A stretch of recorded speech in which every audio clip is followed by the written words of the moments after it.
Hello students, आज का हमारा जो टॉपिक है बेटा mole. This is very very important topic. आप नेक्स्ट हायर क्लासेस में कहीं तक जाओगे, प्रैक्टिकल करोगे केमिस्ट्री में, प्लस टू के बाद आगे जाओगे तो ये मोल कंसेप्ट आपका मोस्टली आता है क्लासेस में केमिस्ट्री। चाहे आप टेक्निकल क्लासेस में जाओ तो ये कंसेप्ट बहुत ज़्यादा यूज़ होने वाला कंसेप्ट है और मोस्टली कंसेप्ट में यूज़ होता है, दूसरे कंसेप्ट में भी यूज़ होता है ये मोल। अब देखो मोल, जैसे कि आप फिजिकल क्वांटिटीज़ आप पढ़ के आए थे पहले, अमाउंट ऑफ सब्सटेंस के लिए मोल यूज़ करते हैं। किसी सब्सटेंस की आपको अमाउंट बतानी हो ना, वहाँ हम मोल टर्म यूज़ करते हैं अमाउंट ऑफ सब्सटेंस को। अब जो ये मोल टर्म है, देखो इसको हम मोल को पढ़ेंगे तीन टर्म्स में पढ़ेंगे। मोल्स को एक तो मास के टर्म में पढ़ेंगे, एक हम नंबर ऑफ पार्टिकल्स की टर्म में पढ़ेंगे, नंबर ऑफ पार्टिकल्स, और तीसरा इसको हम पढ़ेंगे वॉल्यूम की टर्म में मोल। तो शुरू करते हैं बेटा। पहले है हमारा जो मोल है मास की टर्म में। जैसे मास की टर्म में ले लो पहले। अब मास किसका, पार्टिकल्स आप पढ़ते हो, जैसे एटम्स हैं, मॉलिक्यूल्स हैं या आयंस हो। जैसे मास किसका भाई, एटम्स या मॉलिक्यूल्स में से कुछ भी हो आपके पास, मास तो किसी का भी लोगे, एटम्स या मॉलिक्यूल्स में से। जैसे पहले एटम्स के टर्म में बता रहा हूं।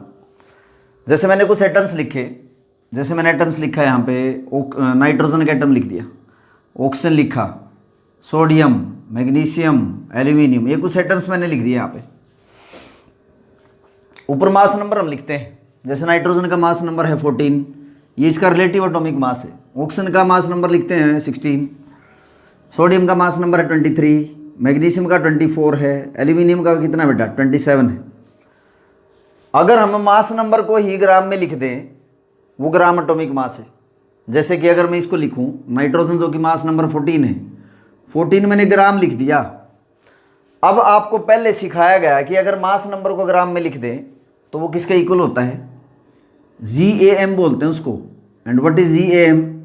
GAM है बेटा ग्राम एटॉमिक मास। यानी कि जब एटॉमिक मास को आपने ग्राम में लिख दिया तो वो ग्राम एटॉमिक मास है। और ग्राम एटॉमिक मास कितनी क्वांटिटी है, ये 1 मोल के इक्वल होता है। यानी कि अगर आपको हो ना नाइट्रोजन के 14 ग्राम आपके पास हैं तो 1 मोल एटम आपके पास नाइट्रोजन की। ऐसे ही ऑक्सीजन के अगर हम कहें तो मास नंबर इसका 16 है, तो 16 ग्राम क्या है, GAM के इक्वल है, जो कि 1 मोल के इक्वल होगा। Na लिख दिया, Na का जैसे मास नंबर 23 है, 23 gram, GAM that is equal to 1 mole. ऐसे ही जैसे मैग्नीशियम लिख दिया 24 ग्राम, ये किसके इक्वल है, ग्राम एटॉमिक मास। और इसमें कितने मोल हैं, 1 मोल हैं। मास के टर्म में हम डिस्कस कर रहे हैं बेटा। पहले मास किसका, एटम्स का या मॉलिक्यूल्स का। पहले मैं एटम्स की बता रहा हूँ आपको। जैसे एल्यूमिनियम है, एल्यूमिनियम का मास नंबर 27 है, 27 ग्राम क्या है, ग्राम एटॉमिक मास है इसका। और इतनी क्वांटिटी मास की 1 मोल के इक्वल है। तो बेटा एक कॉमन सी बात नहीं बन गई यहाँ पे। आप देखोगे किसी भी एटम का जो भी मास नंबर है उसको हमने ग्राम में लिख दिया, और मास नंबर को जब ग्राम में लिखते हैं तो वो किसके इक्वल होता है, ग्राम एटॉमिक मास के इक्वल होता है। और उतनी क्वांटिटी मास की 1 मोल के इक्वल होती है। तो ये सब के लिए है, तो जनरल टर्म में हम ये लिख सकते हैं। एटम्स के लिए पहले मैं बता रहा हूं कि एटम्स की टर्म में 1 मोल कितनी क्वांटिटी होगी। मोल आप लिखोगे एटम्स की टर्म में, mole is when atomic mass is expressed in gram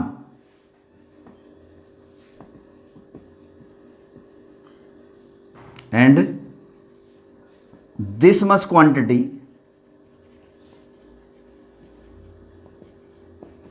is equal to 1 mole। किसी भी एलिमेंट का जो एटम है उसका ग्राम एटॉमिक मास 1 मोल के इक्वल होगा। तो यही लिखा है यहाँ पे। यानी कि ग्राम एटॉमिक मास कितनी क्वांटिटी होगी बेटा, 1 मोल के इक्वल होगी, 1 मोल। ये कंक्लूजन आ गया हमारा एटम्स की टर्म में। तो एटम्स के टर्म में जब हम मास डिस्कस कर रहे हैं कि 1 मोल जो है वो कितनी अमाउंट है, किसी भी एलिमेंट का जो ग्राम एटॉमिक मास है उतनी क्वांटिटी एक मोल के इक्वल है। ऐसे ही अब मॉलिक्यूल पे आ जाओ।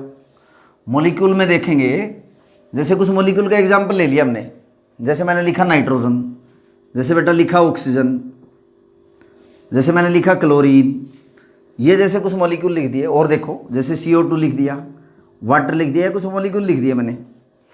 अब आप देखोगे कि नाइट्रोजन के 2 एटम का मास कितना होगा, एक का 14 होता है, दो का कितना होगा 28। और अगर इसको मैं ग्राम में लिख दूं तो ये GMM के इक्वल है। And what is GMM? ये ग्राम मोलिकुलर मास है, ग्राम मोलिकुलर मास है। कुछ भी नहीं हमने किया, जो भी किसी मॉलिक्यूल का रिलेटिव मोलिकुलर मास होता है अगर उसको ग्राम में लिख दिया जाए उसको हम ग्राम मोलिकुलर मास बोलते हैं, जो कि पहले के लेक्चर में डिस्कस करके आए हैं। उतनी क्वांटिटी एक मोल के इक्वल होती है मास के टर्म में। ऐसे ही देखो ऑक्सीजन, ऑक्सीजन के एक एटम का मास नंबर कितना है 16 है, तो 2 का कितना हो गया 32। ये किसके इक्वल है, ग्राम मोलिकुलर मास। और इतनी क्वांटिटी कितने मोल हैं, 1 मोल। ऐसे ही क्लोरीन देखो, एक का एटम का मास नंबर कितना होता है 35.5, तो 2 का कितना हो गया 71 ग्राम। ग्राम मोलिकुलर मास 1 मोल क्वांटिटी होगी ये। ऐसे ही CO2 देखो, कार्बन के एक एटम का मास कितना बेटा 12, ऑक्सीजन का 16, 2 ऑक्सीजन है तो कितना हो गया 32 प्लस 12 कितना हो गया 44 ग्राम मोलिकुलर मास है CO2 का, ये 1 मोल के इक्वल है।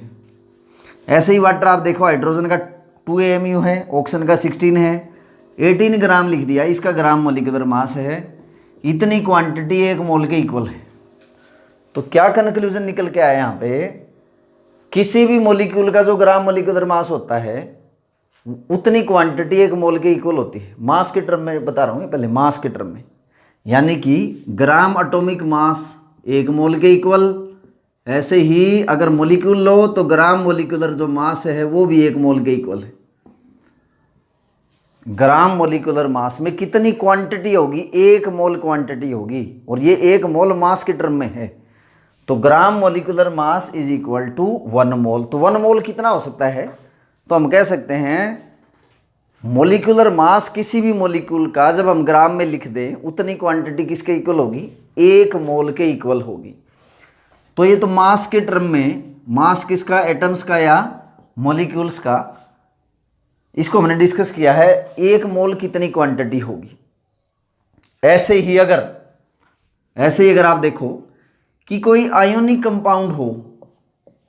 अब बेटा आयनिक कंपाउंड्स क्या होते हैं, आयनिक कंपाउंड्स होते हैं जिसमें आयन्स होंगे, और मॉलिक्यूल्स जिसमें कोवैलेंट बॉन्ड बने होते हैं ना उनको मॉलिक्यूल्स बोलते हैं, मॉलिक्यूलर कंपाउंड्स बोलते हैं। जिसमें आयनिक कंपाउंड्स हो उसमें क्या होंगे, आयन्स होंगे।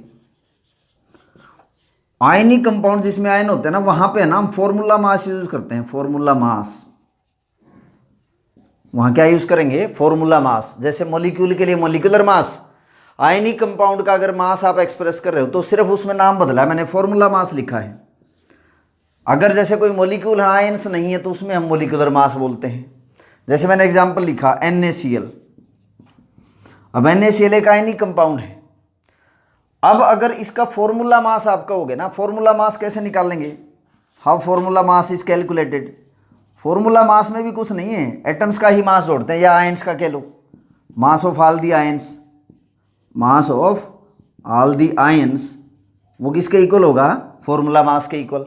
जैसे NaCl का फॉर्मूला मास निकाल लें तो Na का कितना होगा 23 है, क्लोरीन का कितना है 35.5, आप इनको ऐड करोगे तो 58.5 हो गया AMU। अगर एक मॉलिक्यूल की बात करोगे तो, या एक आयनिक कंपाउंड की बात करोगे तो। अगर मैं इसी को ग्राम में लिख दूं, यानी कि 58.5 ग्राम लिख दिया मैंने, ये इसका ग्राम फॉर्मूला मास हो गया बेटा। GFM क्या है, ग्राम फॉर्मूला मास, ग्राम फॉर्मूला मास। मॉलिक्यूलर कंपाउंड में जिसमें आयन्स नहीं होते ऐसे मॉलिक्यूल में हम मॉलिक्यूलर मास बोलते हैं। और अगर आयनिक कंपाउंड्स हैं तो आयनिक कंपाउंड में इसी चीज़ को हम फॉर्मूला मास बोलते हैं। और फॉर्मूला मास जो है अगर उसको ग्राम में लिख दिया तो ग्राम फॉर्मूला मास हो गया। और ग्राम फॉर्मूला मास जो है उतनी क्वांटिटी 1 मोल के इक्वल है। तो अगर मैं कहूँ ना आपको कि 58.5 ग्राम आपके पास NaCl है तो कितने मोल है? 1 मोल है। नेक्स्ट एग्जाम्पल देखो ग्राम फार्मूला मास का। जैसे आपके पास एक कंपाउंड है सोडियम कार्बोनेट Na2CO3, तो इसका फॉर्मूला मास कैसे निकालोगे आप? फॉर्मूला मास हम निकालेंगे बेटा, सोडियम कार्बोनेट में देखो 2 Na है। अभी कैसे टूटता है ये कंपाउंड? 2 Na प्लस और CO3 2 नेगेटिव। तो इस कंपाउंड में जो जो आयन्स है ना उनका मास जोड़ना आपको। Na कितने हैं? 2 है। एक का 23 है तो 2 का कितना हो गया? 46। एक कार्बन है इसमें 12 है और 3 इसमें ऑक्सीजन है तो 3 ऑक्सीजन का कितना होगा? 48। 48 प्लस 12 कितना होगा बेटा? 60। 60 और 46 कितना हो गया? 106। EMU लिखोगे तो एक यूनिट का हो जाएगा, मतलब एक ये जो आपके पास यूनिट है पूरी। और इसको मैं लिखूंगा अगर ग्राम में तो इसका ग्राम फॉर्मूला मास हो गया GFM, ग्राम फॉर्मूला मास। आयनिक कंपाउंड के केस में मोलिकुलर मास ना लिख के हम फॉर्मूला मास लिखते हैं, और फॉर्मूला मास को अगर ग्राम में लिख दिया जाए तो उसको हम ग्राम फॉर्मूला मास बोलते हैं। It is known as gram formula mass. बहुत आसान है। एटम्स जो अगर एटम्स के टर्म में लोगे, ग्राम एटॉमिक मास 1 मोल के इक्वल। मॉलिक्यूल को लोगे तो ग्राम मॉलिक्यूलर मास 1 मोल के इक्वल। ऐसे ही अगर आयनिक कंपाउंड में लोगे, ग्राम फॉर्मूला मास 1 मोल क्वांटिटी के इक्वल होगा। तो ये मास के टर्म में हमने मोल पढ़ा है। अब अगर गिवन मास से मोल निकालने हो तो कैसे निकालोगे? If you want to calculate the mole, किसी सब्सटेंस के मोल निकालने हैं आपको, तो हाउ विल यू कैलकुलेट? कैसे आप कैलकुलेट करोगे? मोल हमें कैलकुलेट करने हैं किससे? Calculate mole from given mass या given amount of substance. Given amount of substance से आपको मोल अगर निकालने हैं तो कैसे निकालोगे? ये फार्मूला आपको यूज करना है बेटा, ये फार्मूला यूज करना है आपको। N is equal to small m by this capital M। और देखो n यहाँ पे क्या रिप्रेजेंट करता है? n रिप्रेजेंट करता है मोल को, और ये स्मॉल m क्या रिप्रेजेंट करता है बेटा? गिवन मास इन ग्राम, गिवन मास। और ये कैपिटल M क्या रिप्रेजेंट करता है? एटम है तो एटॉमिक मास, एटम है तो एटॉमिक मास। और अगर मॉलिक्यूल है तो इसकी जगह हम लिखेंगे मॉलिक्यूलर मास। कुछ एग्जांपल लेके करते हैं इसको ताकि क्लियर हो जाए आपको। जैसे एग्जांपल है बेटा, मैंने अगर कहा ये फार्मूला है मोल निकालने के लिए, n represent number of mole, this small m represent given mass, जैसे ग्राम में या किलोग्राम में जो भी दे रखा हो आपको, और ये कैपिटल M है एटॉमिक मास। अगर एटम है तो एटॉमिक मास, मॉलिक्यूल है तो मॉलिक्यूलर मास। तो जैसे एग्जांपल ले लिया मैंने n। मैं अगर यहाँ पे क्वेश्चन बना के इसको लिखूं कि calculate the number of moles in 2.3 gram sodium. आपको Na दे दिया जाए, सोडियम मेटल है, मोल निकाल लो। n निकालना आपको कैसे? m by m। अब गिवन मास कितना दे रखा है इसमें?